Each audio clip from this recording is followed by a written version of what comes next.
আসসালামু আলাইকুম রহমতুল্লাহ। তো কেমন আছেন আপনারা?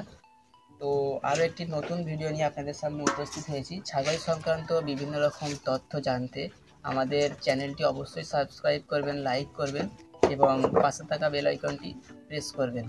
তো বন্ধুরা, আজকের ভিডিওর বিষয়বস্তু হলো আমাদের গৃহপালিত পশু ছাগল, তারপরে গরু, আরও যে বিভিন্ন রকম পশু যেগুলো চার পায়ে পশু আছে সেগুলোর আপনারা দেখবেন শরীর উস্কো খুস্কো হয়ে যায়। যেমন এই ছাগলটিকেই দেখুন, আজকের ভিডিওটি আসলে এই ছাগলটিকে নিয়েই।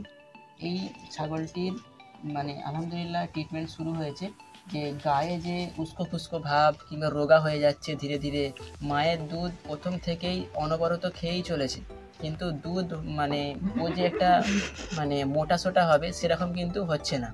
দুধ অনবরত এখনও খেয়ে যাচ্ছে, কিন্তু আসল যে প্রবলেমটা হয়েছে, ওর গায়ে উকুনের মতো পুরো পোকা ছেয়ে গিয়েছিল। এঁটুলি না, কিন্তু এঁটুলিটা আলাদা। একদম ছোট ছোট উকুনের মতো পোকা পুরো সারা শরীরে ছেয়ে গিয়েছিল। তার জন্য আমরা একটি বিষ ব্যবহার করেছি। বিভিন্ন রকম ভিডিওতে বিভিন্ন রকম বিষ ব্যবহার করেন বিভিন্ন রকম আপনার যারা পশু পালেন, যারা ফার্ম হাউসের মালিকরা। তো আমরা একটি বিষ ব্যবহার করছি, তার নাম হচ্ছে বায়োটিক অফ। তো আপনাদের আগে ওষুধটা সম্পর্কে কিছু বলবো। তো বন্ধুরা, একটি বিষয় লক্ষ্য করুন, ওষুধটার নাম হচ্ছে বায়োটিক অফ। এটি একটি বিষ এবং কীটনাশক বিষ। এটা কিন্তু পশুদের শরীরে দেওয়ার জন্য, গাছপালাতে দেওয়ার জন্য নয়। তো এটি একটি 50 ml এর পাউচ, এবং পাউচ এটা 50 ml এর বোতল। এবং আপনি যদি এখানে কি কি লেখা আছে একবার পড়ে নেবেন ভালো করে, এবং আপনার নিকটস্থ পশু চিকিৎসালয় থেকে ডাক্তারের পরামর্শ অবশ্যই নেবেন ভিডিওটা দেখার সাথে সাথে।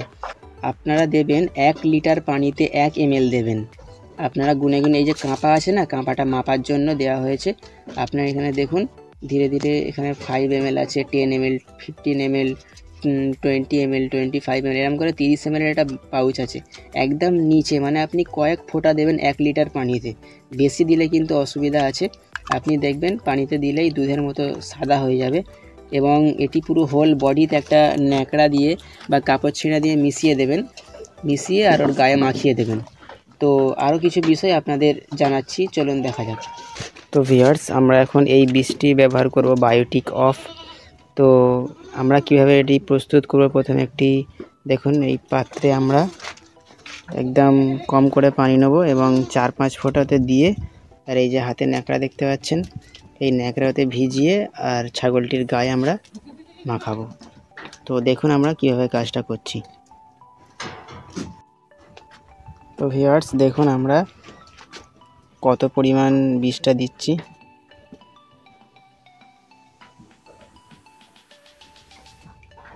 ঠিক আছে, দেখুন বিষটা পানির সাথে এইভাবে দেখাচ্ছে।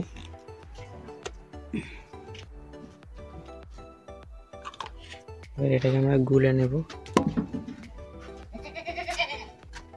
এভাবে নেড়ে। এতে আমরা ওই যে কাপড় ছেঁড়াটা ছিল ওটা অবশ্যই সুতির নেবেন, তবে পানিটা ধরে রাখতে পারবে। এটি কীটনাশক, অবশ্যই সাবধানতার সহিত ব্যবহার করতে হবে। এবং এটি আমরা এখন ভেজাচ্ছি।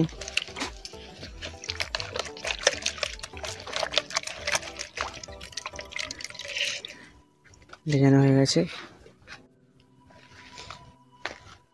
তো ভিউয়ার্স, এই হচ্ছে আমাদের সেই অসুস্থ ছাগলটি, যার দেখুন গলা ফুলে গেছে। এর জন্য আপনারা একটি ভিডিও অবশ্যই পাবেন কি এর ট্রিটমেন্ট করতে হবে। এবং আমরা এখন যে ট্রিটমেন্ট করাবো, ওর হচ্ছে গায়ে একটি এক জাতের পোকা হয়েছে। আপনারা এত ভালো করে বুঝতে পারবেন না, এখান থেকে পোকাগুলো দেখতে পাচ্ছেন কত চট হয়ে পোকাগুলো আছে। হ্যাঁ, আপনি হয়তো দেখতে পাবেন না, কিন্তু হ্যাঁ এবারে দেখা যাচ্ছে। দেখুন যে কত পরিমাণ পোকা হয়েছে। এদের যে দেহের রক্তগুলো, সব রসগুলো টেনে নেবে। এটি একটি নিয়তিততা। তো এর ট্রিটমেন্টটা আমরা এই কীটনাশক দিয়ে করব। আপনি ফলটাও কী হয় আপনাদের অবশ্যই জানাবো।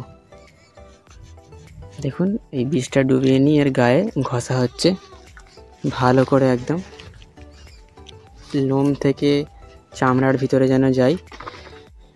দেওয়া মাত্রই কিন্তু পোকাগুলো ঝরে পড়বে। অবশ্যই আপনারা দেখতে পাচ্ছেন পোকাগুলো, সাদা সাদা যে পোকা দেখতে পাচ্ছেন, অবশ্যই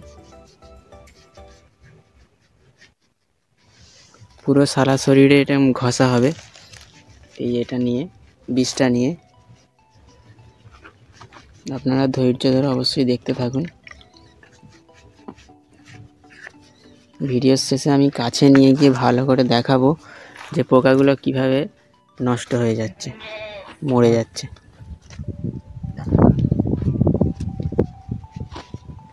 এই বিষয়গুলো আপনাকে অবশ্যই লক্ষ্য রাখতে হবে যে দিন দিন ছাগল এরকম রোগা হয়ে যাচ্ছে, কিছু খাচ্ছে না, কি হচ্ছে আসলে, ভিতরে কোনো ঘা আছে কি না, কিংবা কোনো চর্মরোগ হয়েছে কি না, আপনাকে অবশ্যই খেয়াল রাখতে হবে। আর এটি যেহেতু একটি কীটনাশকের মুখে বা চোখে যেহেতু না যায়, সেটা একটু খেয়াল রাখবেন।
এইভাবে কিন্তু একদম নিখুঁতভাবে আপনাকে মাখাতে হবে, এখনও মাখানো বাকি আছে। এই যে পেটগুলো এদিকের বাকি আছে, আর একবার ভিজিয়ে নাও। এইগুলো বাকি আছে, হ্যাঁ এইগুলো পেটের নিচেগুলো, পেটের নিচে দেখুন। এবারে একটা আপনাদের জিনিস দেখাই, আপনারা বুঝতে পারছেন কি জানি না, ফটো খুব স্পষ্টই আসছে মোটামুটি। এই যে চামড়ার মধ্যে দেখতে পাচ্ছেন, এই যে সাদা সাদাগুলো দেখা যাচ্ছে, এই সাদা সাদাগুলোই আসলে পোকা। ওরা কিন্তু পুরো রসটা, পুষ্টিটা খেয়ে ছাগলকে পুরো রোগা করে দিচ্ছে। 3.5-4 মাসের বাচ্চাটার অবস্থা আপনি দেখতে পাচ্ছেন, খুব ভালো নেই। উপর থেকে আবার ঠান্ডা লেগেছে শীতকালে, তো বিষয়টা খুবই দুঃখজনক। এর ট্রিটমেন্ট চলছে অলরেডি, টয়লেট করছে। বাচ্চাটার কি রেজাল্ট হয়, পজিটিভ নেগেটিভ সব ইনশাল্লাহ আপনাদের জানাবো। তো ভিউয়ার্স, আপনার ছাগলের গাগুলো যদি উস্কো খুস্কো থাকে, লোমগুলো যদি শুয়ে না থেকে খাড়া খাড়া মতো হয়ে এদিক ওদিক গুছিয়ে না থাকে যদি, তাহলে বুঝতে পারবেন যে চামড়ায় বা চর্মরোগ হয়েছে। ওই যে ছোট ছোট পোকা, এইগুলো কিন্তু এঁটুলি না, এগুলো কিন্তু একদম ছোট ছোট উকুনের মতো, সেগুলো একদম ছোট ছোট রক্ত খেয়ে একদম এঁটে বসে থাকে। এই বিষয়গুলো আপনাদের জানতে হবে। তো ভিউয়ার্স, এইভাবে আপনারা আপনাদের পশুগুলোকে লক্ষ্য রাখুন যে আসল ব্যাপারটা কি হয়েছে। দিন দিন আপনি দেখতে পাচ্ছেন শুকিয়ে যাচ্ছে, কিন্তু বাচ্চা দুধ খাচ্ছে, ব্যাপারটা আসলে কি হচ্ছে।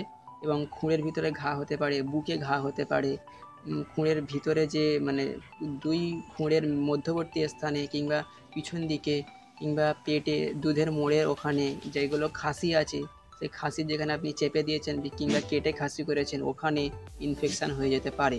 তো এইসব বিভিন্ন রকম বিষয়গুলো অবশ্যই খেয়াল রাখবেন। এবং ঠান্ডা থেকে আরও যে বিষয়গুলো আপনি তো অবশ্যই জানেন, আবারও বলে দিচ্ছি, ঠান্ডা থেকে এবং স্যাঁতস্যাঁতে আবহাওয়া থেকে ছাগলকে অবশ্যই ড্রাই অবস্থায় শুকনো ভালো জায়গায় রাখুন এবং লাইটের নিচে রাখুন। আরও বিভিন্ন রকম তথ্য জানার জন্য, সুবিধা অসুবিধা, রোগ এবং তার চিকিৎসা জানার জন্য অবশ্যই চ্যানেলটি সাবস্ক্রাইব করবেন। আবারও পরবর্তী ভিডিওতে ইনশাআল্লাহ আসবো একটি গুরুত্বপূর্ণ টপিক নিয়ে। আজকের মতো এ পর্যন্তই। আসসালামু আলাইকুম ওয়া রাহমাতুল্লাহি ওয়া বারাকাতুহু।